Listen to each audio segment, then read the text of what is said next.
One absolutely crucial part of trading is to actually have a plan. Who would have thought? I'm certain that every professional trader has some form of a trading plan. And fortunately, I've created a document that combines not only our trading plan, but our risk management as well. These two go hand in hand, so I feel like it makes sense to have it all in one cohesive document. So what are each of these? Well, the trading plan is what defines our rules for trading.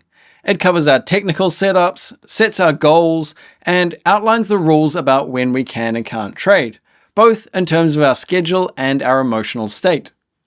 Risk management, on the other hand, refers to controlling our financial position and exposure in the markets and sets boundaries to ensure we protect ourselves.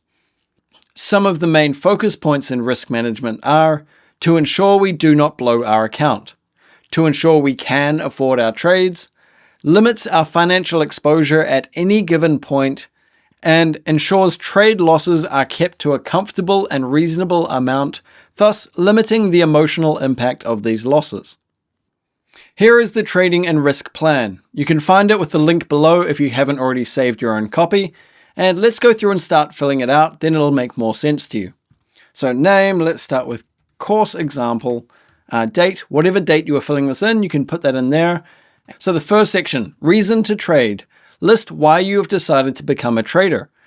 So some of the reasons people get into trading would be to become my own boss. Another one is people like to be remote. So to be able to work from anywhere in the world.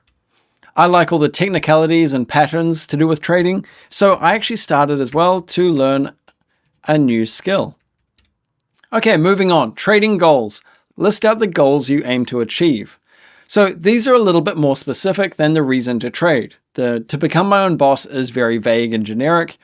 I'm going to specify this a little bit more. I'm going to say to be self-employed by, and I want to put an actual metric on these. That's what's making them specific goals. So everyone here is going to be a different age. So let's just say age 35.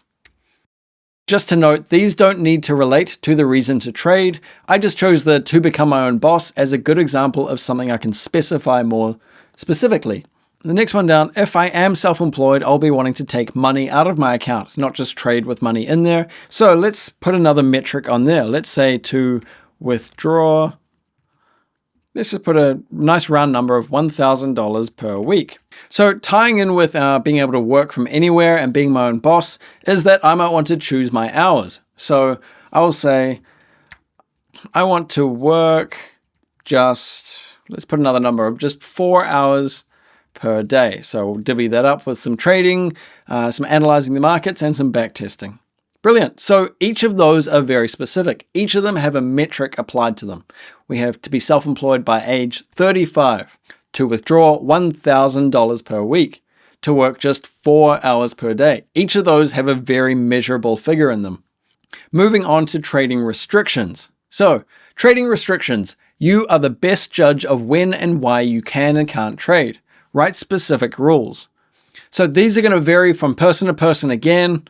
I'm going to put in a few examples right now. So I will say, I will not trade directly following an argument or confrontation. Obviously, following an argument or confrontation, you'll be stressed or angry. So looking at the markets means you'll probably see things that aren't there, or you'll miss things that are right in front of you. And you're probably going to make irrational moves and risk something you probably shouldn't.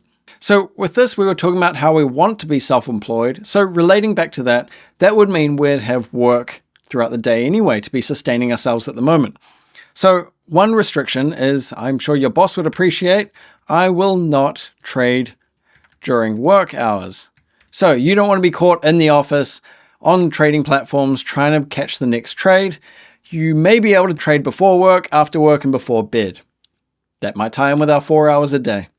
So another one that will be relevant in modern times is I will not check my trading account while I am out with family or friends. So most people have smartphones now, and there are apps for TradingView and your trading broker. So it's very easy to pick up your phone and have a quick look during dinner. but it becomes a nasty habit as you're just able to check your trades at all the time. So if I set that as a rule, I know once I'm leaving the house, I am not to look at my trading account. I'm going to take out the word out because even if I am at home with family and friends, I don't want to be glued to my phone checking out my trades every 5 seconds. Strategies. List out all of the strategies you will trade. These will all have been backtested to know the timeframes, risk, and ratio you will use and what the expected win rate is. So I have one that immediately comes to mind, and that will be 35 bounce. I know I trade that on the 4-hour time frame. When we say risk here, this refers to risk per trade. Let's go have a look at that in a moment. We know we were on the 1.25 to 1, and it is a trend-based strategy. I believe after optimizing, we were at about a 71.3%, rings a bell, but we'll say 71. And when we jump into the sheet, I'll be able to update that. Let's get into risk management so we can understand risk per trade and come back here and fill in our risk per trade knowing exactly what it is.